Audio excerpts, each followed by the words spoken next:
जय हिंद दोस्तों, बहुत बहुत स्वागत है हमारे YouTube चैनल पर। सबसे पहले आपको नव वर्ष की हार्दिक शुभकामनाएं देना चाहते हैं। दोस्तों, फाइनेंशियल ईयर 22-23 असेसमेंट ईयर 23-24 की अगर अभी तक आपने अपनी इनकम टैक्स की रिटर्न नहीं भरी है और दोस्तों 31 दिसंबर 2023 तो आपको पता है जा चुका है, तो अब क्या आप अपनी ITR भर सकते हैं या आप इस ITR को कुछ भी चेंज करना चाहते हैं, रिवाइज करना चाहते हैं, तो क्या ये पॉसिबल है?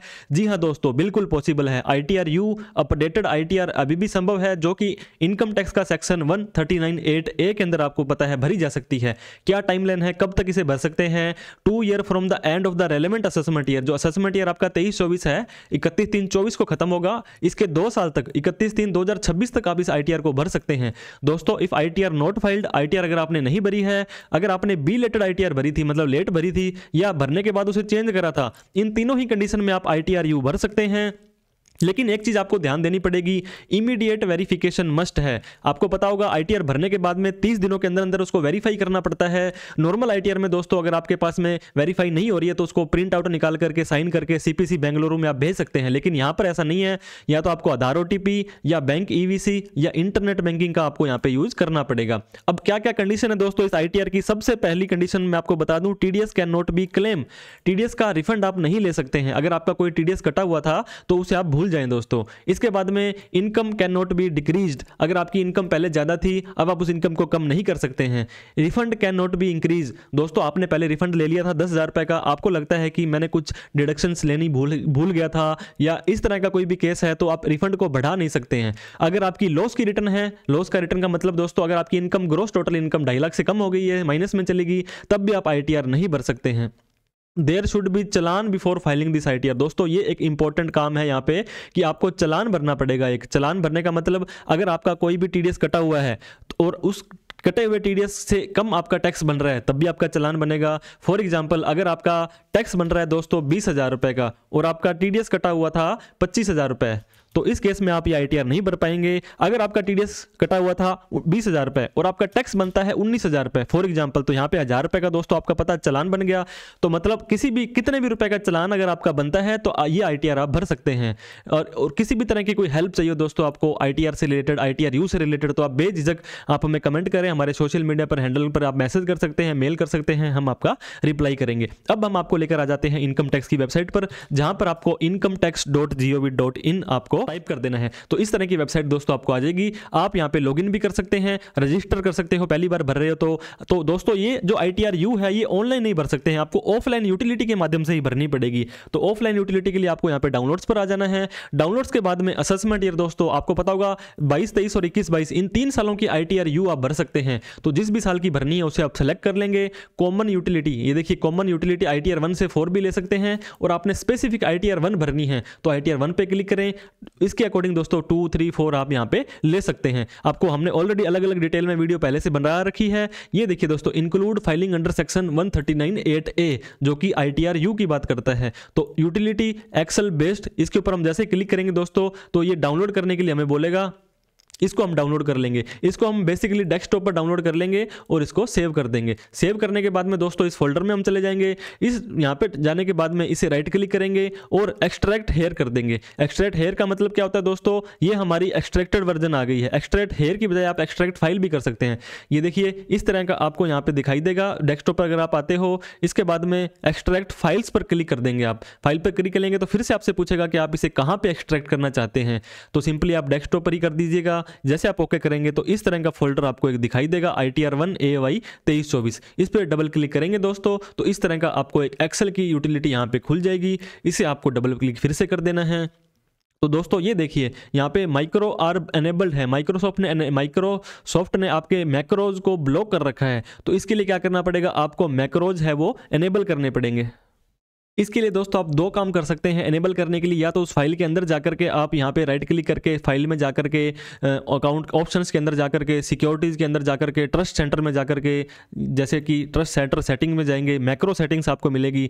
ये देखिए डिसेबल एनेबल ऑल मैक्रो करके ओके कर देंगे आप। इसके बाद में फिर से ओके कर देंगे। या तो ऐसा कर सकते हैं, या दोस्तों इस फाइल को एक बार आप क्लोज भी कर सकते हैं। क्लोज करने के बाद में इसे राइट क्लिक करेंगे। राइट क्लिक करने के बाद में प्रॉपर्टीज़ में जाना है आपको इस फाइल की, और यहाँ से देखिए दोस्तों सिक्योरिटी के अंदर अनब्लॉक कर देना है, अप्लाई कर देना है और ओके कर देना है। इससे भी आपकी ये फाइल अच्छे से चलने लग जाएगी। तो फिर से आप इसे डबल क्लिक करेंगे तो ये देखिए दोस्तों ये मैसेज आपको शुरू में आ जाएगा इस फाइल को ओपन करते ही, this utility is for financial year 23-24। तो ग्रीन सेल्स है, वहाँ पे डाटा डालना है। इस तरह से जो भी है चीज़ें आपको देख लेनी है।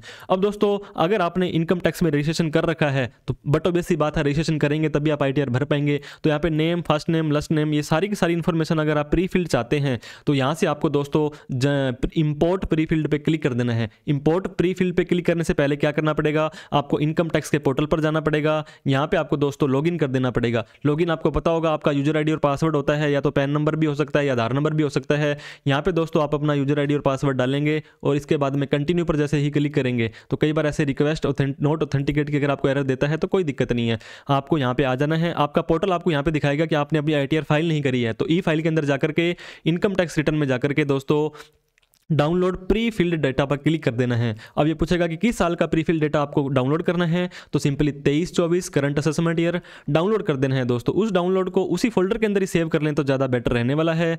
अब फिर से आप एक्सेल की फाइल में आ जाएं दोस्तों। यहाँ पे ये देखिए इंपोर्ट प्री फिल्ड पे जैसे क्लिक करेंगे, ओके पे क्लिक करेंगे दोस्तों। अब वहाँ पे आपको जहाँ पे आपने डेस्कटॉप पर जाकर के ITR 1 का ये फोल्डर बनाया था, इसके अंदर ये देखिए इस तरह की प्री फिल्ड आपको दिखाई देगी। कुछ टाइम ये ले सकता है दोस्तों। लोडिंग लेने के बाद में आपकी सारी की सारी basic information, name, gender, date of birth, address, mobile number, mail ID, सारी डिटेल ये अपने आप ही ले लेगा। तो इस तरह से काफ़ी सारा डेटा दोस्तों प्री फिल्ड होके आ जाएगा। अब आपको क्या करना है, हर पेज के ऊपर आपको ये देखिए वैलिडेट का बटन दिया होगा। कुछ इन्फॉर्मेशन आपको पहले डालनी पड़ेगी दोस्तों। ये देखिए नेचर ऑफ एम्प्लॉयमेंट आपसे पूछेगा। अगर आप सैलरी की इनकम डालते हैं और कहीं से आपकी सैलरी आती है दोस्तों तो आप सेलेक्ट कर लें, अदरवाइज अदर्स क्लिक कर लेंगे तो भी कोई दिक्कत वाली बात आपको नहीं होने वाली है। इसके बाद में दोस्तों आप नीचे आएंगे, ये वाला सबसे इंपॉर्टेंट पार्ट आपका है कि आप 139(1) के प्रोविजन में ITR भर रहे हैं या नहीं भर रहे हैं, तो आप इसको सिंपली नो कर देंगे। इसके बाद में दोस्तों आपको यहाँ पे ITR फाइल कौन से सेक्शन में भर रहे हैं, तो जैसे आप यहाँ पे सेलेक्ट करेंगे दोस्तों 139(1), ये आपको 31 जुलाई से पहले होती है। बी रिलेटेड दोस्तों आपको पता होगा 31 दिसंबर तक भर सकते थे और रिवाइज भी 31 दिसंबर तक भर सकते थे। अब आपको 139(8)(A) के ऊपर क्लिक कर देना है दोस्तों। जैसे आप क्लिक करेंगे तो फिर से ये थोड़ा सा आगे पीछे होकर के इन्फॉर्मेशन को फिल कर लेगा। अब हमें इनकम की डिटेल डालनी है दोस्तों। अगर आपकी कोई भी सैलरी की इनकम आती है, ये देखिए सैलरी इनकम, या तो आपको फॉर्म 16 मिल रहा होगा या किसी भी तरह की कोई इन्फॉर्मेशन आती है, और लेट्स सपोज आपके पास में 4,50,000 रुपये की सैलरी आई है, तो 4,50,000 रुपये सैलरी डाल देंगे। कोई भी परक्यूजिट वगैरह एज पर फॉर्म 16 अगर आपको इन्फॉर्मेशन मिलती है तो आप डाल देंगे। इसके बाद में दोस्तों नेचर ऑफ एग्जम्प्ट अलाउंसेज आपको पता होगा, HRA वगैरह, लीव ट्रैवल अलाउंसेज, किसी भी तरह का कोई इस सेक्शन के अंदर आपको कोई छूट मिलती है तो उसे आप सेलेक्ट कर लेंगे और यहाँ पे उसकी अमाउंट डाल देंगे। अब ये देखिए दोस्तों स्टैंडर्ड डिडक्शन आपको छूट दे रहा है। यहाँ पे ऊपर एक आपसे क्वेश्चन पूछा गया था कि न्यू टैक्स रिजाइम के बारे में पूछा जा रहा था, are you opting for new tax regime under section 115 BSE। तो दोस्तों न्यू टैक्स रिजाइम आपको ड्यू डेट के बाद अगर ITR भरते हैं तो पॉसिबल नहीं होता है, तो इसे सिंपली आप नो कर देंगे। अब यहाँ पे देखिए 50,000 रुपये की स्टैंडर्ड डिडक्शन आपको दे रहा है।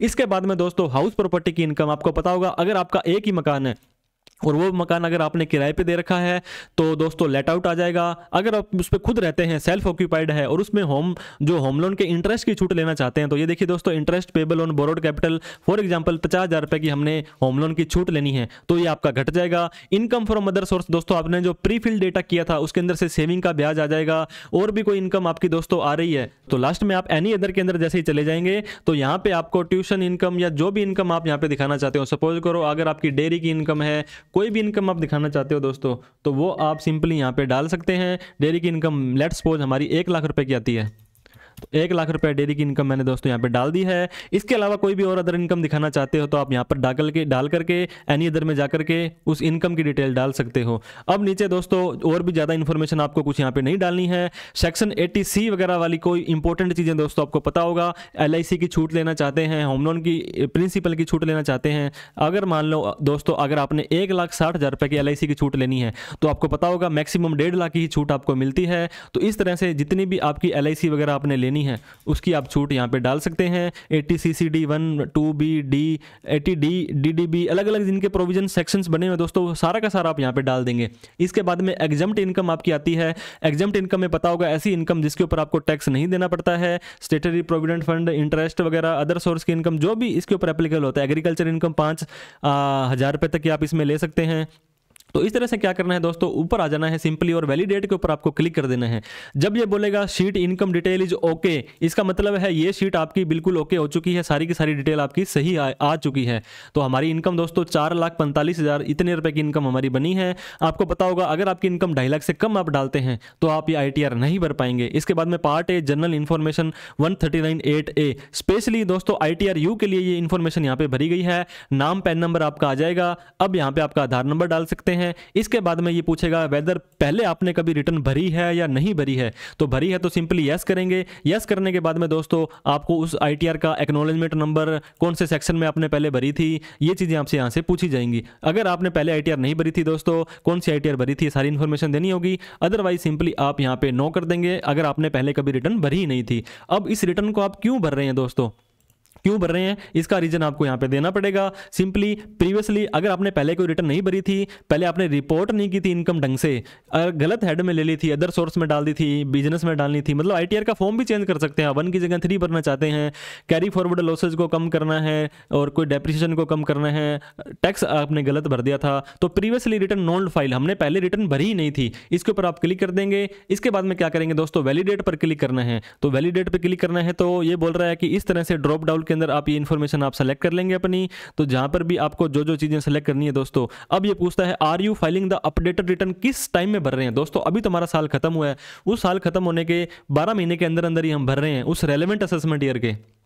तो पहला ही आपको ऑप्शन सेलेक्ट करना है। अगर आप ये 2025-26 में भरेंगे तब आपको नीचे वाला सेलेक्ट करना है। इससे क्या होगा दोस्तों, अगर पहले वाला ऑप्शन सेलेक्ट करेंगे तो जितना टैक्स बनता है उसके ऊपर आपको 25% टैक्स और देना है, और नीचे वाले ऑप्शन में आपको 50% टैक्स के ऊपर और टैक्स देना है। अब क्या करेंगे, सिंपली आप वैलिडेट कर देंगे। और भी कोई दोस्तों यहाँ पे आपसे कोई इन्फॉर्मेशन रह गई होगी तो वो सिंपली आपको यहाँ पे पूछ लेगा।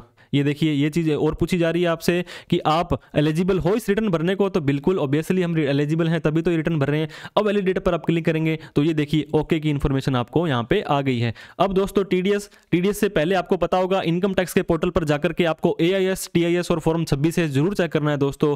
वैसे तो प्री फील्ड के अंदर सारी की सारी इन्फॉर्मेशन आपकी किसी न किसी ने TDS काटा था। अदर देन 16 नंबर सैलरी का TDS यहाँ आ जाएगा, अदर देन सैलरी का यहाँ आ जाएगा, फॉर्म 16C का यहाँ आ जाएगा, डिटेल ऑफ कोई एडवांस टैक्स या सेल्फ असेसमेंट टैक्स भरी है तो वो यहाँ पे दोस्तों आपकी आ जाएगी। अब आपको क्या करना है, फिर से वैलिडेट पर क्लिक करना है। ओके हो चुका है। TDS की तरह TCS भी किसी ने काटा होगा तो कलेक्ट किया होगा तो यहाँ पे आ जाएगा और वैलिडेट कर देंगे। अब टैक्सेस पेड एंड वेरिफिकेशन दोस्तों, आपके जो भी बैंक आ रहे हैं यहाँ पे आ जाएंगे, आपका नेम आ जाएगा, आप सेल्फ कैपेसिटी में भर रहे हैं, और इस तरह से आपको सिंपली एक बार तो सारी की सारी इन्फॉर्मेशन डाल करके वैलिडेट पर क्लिक कर देना है। तो जैसे आप क्लिक करेंगे तो प्लेस आपको जो डालना जरूरी होता है कि इस रिटर्न को आप कहाँ पे भर रहे हैं बैठ करके। तो आप इस रिटर्न को अगर मान लो न्यू दिल्ली में भर रहे हैं दोस्तों तो न्यू दिल्ली आ जाएगा यहाँ पे, फिर से आपको वैलिडेट पर क्लिक कर देना है। तो वैलिडेट की शीट ये भी आपकी ओके हो गई है। पार्ट B ATI ये दोस्तों ये देखिए सेक्शन 140B के अंदर आपको यहाँ पे टैक्स भरना पड़ता है। तो आपकी इनकम बन रही थी 4,45,000 रुपए, इसके ऊपर टैक्स कोई भी नहीं बनता था, लेकिन आपको लेट फीस 1,000 रुपए की आपको पता होगा देनी पड़ेगी। जैसे हम वैलिडेट पर क्लिक करेंगे तो ये बोल रहा है आपका टैक्स पेड 0 आ रहा है, तो आप इस रिटर्न को नहीं भर सकते हैं। तो आपको क्या करना पड़ेगा दोस्तों, अपना जो टैक्स है वो यहाँ पे डिक्लेयर करना पड़ेगा। लेट फीस की अमाउंट है तो टैक्स भरने के लिए आपको इनकम टैक्स के पोर्टल पर आ जाना है, आपका लॉगिन होना चाहिए, ई फाइल पर जाएंगे, ई पे टैक्स के ऊपर आपको जाना है दोस्तों। यहाँ पे न्यू पेमेंट पर आपको क्लिक करना है, इनकम टैक्स के ऊपर आपको आ जाना है, प्रोसीड पर क्लिक करना है, असेसमेंट ईयर आपको 23-24 सेलेक्ट करना है, जो मोड है दोस्तों आपको 300 लेना है, कंटिन्यू पर आपको क्लिक कर देना है। अगर आपका कोई भी टैक्स नहीं बनता है तो आपको 1,000 रुपये की लेट फीस यहाँ पे देनी पड़ेगी। ये देने के बाद में आपको कंटिन्यू पर क्लिक करना है। अब आपसे दोस्तों ये कौन से मोड से, नेट बैंकिंग, डेबिट कार्ड, पे एट बैंक काउंटर, चालान बनवाना चाहते हो, नेफ्ट RTGS करना चाहते हो या UPI से करना चाहते हो, तो ये बहुत ही अच्छा तरीका है। हम यहाँ पे इस कोटक महिंद्रा बैंक को सेलेक्ट करते हैं, कंटिन्यू करते हैं दोस्तों। इसके बाद में पे नाउ पर क्लिक करते हैं, फिर सारी की सारी कंडीशंस को एग्री करके सबमिट टू बैंक करते हैं। तो एक आपको इस तरह से ये दिखाएगा, आई हैव रीड अंडरस्टैंड, सारी कंडीशंस को मान लिया है, स्किप दिस स्टेप कर देंगे दोस्तों आप। अब आपको ये देखिए QR कोड पे जाना है, भीम UPI पे जाना है, मेक पेमेंट पे क्लिक करेंगे तो ये कोड आपका आ गया है। जैसे इसे स्कैन करेंगे दोस्तों तो आपका चालान भरा जाएगा और BSR कोड और चालान नंबर आपको जनरेट होकर के आ जाएगा। तो वो BSR कोड आप कितनी तारीख को ये चालान भरा था, चालान सीरियल नंबर और अमाउंट है यहाँ पे आपको डाल देनी है। ये चालान की डिटेल दोस्तों आप यहाँ पे डाल देंगे, लेकिन यहाँ पे आपका टैक्स पेबल अभी तक नहीं आ रहा है, तो आप क्या करेंगे, इनकम डिटेल पर चले जाएंगे, कैलकुलेट टैक्स के ऊपर आपको सिंपली क्लिक कर देना है। तो ये आपका टैक्स कैलकुलेट कर देंगे कि आपका कितना टैक्स बनता था, कितना टैक्स बनता था, लेट फीस बनती थी, पेनल्टी बनती थी। तो ये देखिए दोस्तों आपका 1000 रुपये की लेट फीस है, यहाँ पे ऑटोमेटिकली आ गई है। अगर पहले नहीं आ रही है तो आपको सिंपली इनकम डिटेल पे जाना है, यहाँ पे जाने के बाद में कैलकुलेट टैक्स पे आपको क्लिक करना है, ताकि वो आपकी लेट फीस या टैक्स जितना भी बनता था ये आपकी यूटिलिटी ऑटोमेटिक ही कर देगी। आपको फिर से यहाँ पे आना है, ये आपने चालान नंबर नीचे डाल दिया है, अब वैलिडेट पर क्लिक करना है। तो शीट पार्ट बी जो ATI एग्रीकल्चर टोटल इनकम है दोस्तों, वो आपकी ओके हो चुकी है। 80D पर जाएंगे दोस्तों, वैलिडेट करेंगे तो ये आपका ओके है।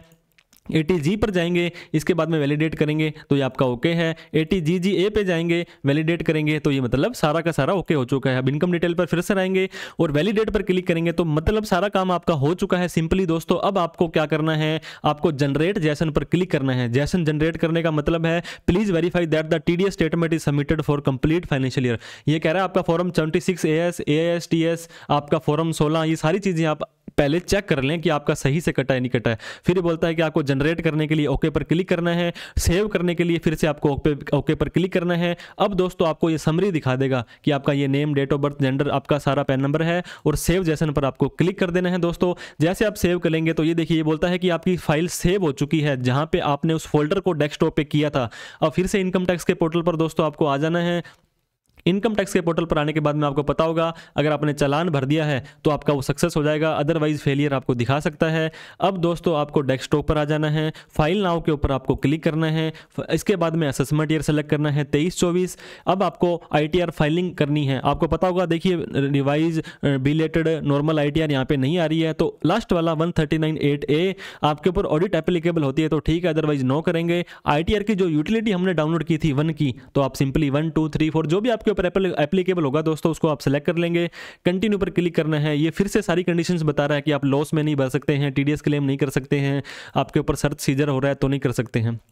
अब अटैच फाइल पर हमें आपको क्लिक कर देना है दोस्तों। जैसे ही डेस्कटॉप पर हम आएंगे, डेस्कटॉप पर हमने दोस्तों वो AY 23-24 का ये फोल्डर था। इसके बाद में हमने अभी थोड़ी देर पहले ही वो जो जैसन की फाइल सेव की थी दोस्तों, उस फाइल को आपको यहाँ पे क्या करना है, यहाँ से उठा लेना है। तो आपका ITR 1 फिर पैन नंबर ऐसा करके आपका लिखा होगा। ये वैलिडेट करेगा कि इस ITR में कोई कमी तो नहीं है, अगर कोई कमी होगी तो आपको बता देगा। Please correct the below mention updated. ये देखिए दोस्तों रिटर्न 139(8)A में है, बट एडिशनल इनकम आपने डिस्क्लोज नहीं की है, तो ये कमी आपको पहले पूरी करनी पड़ेगी। तो फाइनली दोस्तों ये देख सकते हैं आप वैलिडेशन सक्सेसफुल हो चुका है। पहले जो एरर आ रही थी वो किस चीज़ की आ रही थी, अगर आप यहाँ पे जाएंगे पार्ट B ATI, यहाँ पे दोस्तों ये इनकम जो थी 4,45,420 हमारी ये ऑटोमेटिक पीछे से आ रही थी, लेकिन इस ऐड के अंदर ये इन्फॉर्मेशन हमसे मैनुअली फिल करवा रहा था। तो हमने यहाँ पे सैलरी की इनकम और यहाँ पे जो भी अदर सोर्स की इनकम थी वो डाल दी थी, तो ये इनकम और ये इनकम हमारी मैच हो गई थी, इसको वैलिडेट कर दिया था। तो इस तरह से हमारी देखिए दोस्तों वैलिडेशन सक्सेसफुल हो चुका है। अब प्रोसीड टू वेरिफिकेशन हम जाएंगे। ये देखिए दोस्तों E-वेरीफाई नाउ, जैसे मैंने आपको बताया था आप इसको 30 दिन के अंदर साइन करके बेंगलोर नहीं भेज सकते हैं, तो सिंपली आप कंटिन्यू पर क्लिक करेंगे। अगर आपके पास में दोस्तों आधार कार्ड में नंबर जुड़ा है तो ये यूज कर सकते हैं, डिजिटल सिग्नेचर है तो ये यूज कर सकते हैं। इसके बाद में दोस्तों इंटरनेट बैंकिंग, बैंक EVC और डीमैट EVC, इस तरह के आप ऑप्शन यूज कर सकते हैं। तो हम सिंपली आधार OTP को क्लिक करेंगे और कंटिन्यू पर क्लिक कर देंगे। फिर बोलेगा कि आधार OTP के लिए जनरेट आधार OTP हमें करना पड़ेगा। जिस आधार में हमारा नंबर दिया हुआ है दोस्तों उस पर एक OTP जाएगा, वो डालने के बाद में हमें यहाँ पे वैलिडेट पर क्लिक करना है। तो वैसे ही वैलिडेट पर हम क्लिक करेंगे, ये पूछेगा कि क्या आप सच में इसे सबमिट करना चाहते हैं, तो हम यस कर देंगे तो हमारी ITR सबमिट हो जाएगी। तो इस तरह से दोस्तों हम हमारी अभी भी ITR भर सकते हैं, चाहे आपका टैक्स नहीं बनता है लेकिन कुछ ना कुछ लेट फीस या चालान आपका बनता है, तो ITR U updated ITR under section 139(8)A के माध्यम से भर सकते हैं। वीडियो देखने के लिए बहुत बहुत धन्यवाद। किसी भी तरह की कोई हेल्प, क्वेरी, क्वेश्चन हो तो आप हमें कमेंट कर सकते हैं, हमें मेल कर सकते हैं, हमारा मोबाइल नंबर आप मांग सकते हैं, और हमसे कोई भी हेल्प चाहिए दोस्तों ऑलवेज आपके लिए अवेलेबल है। तो लाइक शेयर सब्सक्राइब करना ना भूलें। Thank you so much for watching this video. जय हिंद, जय भारत।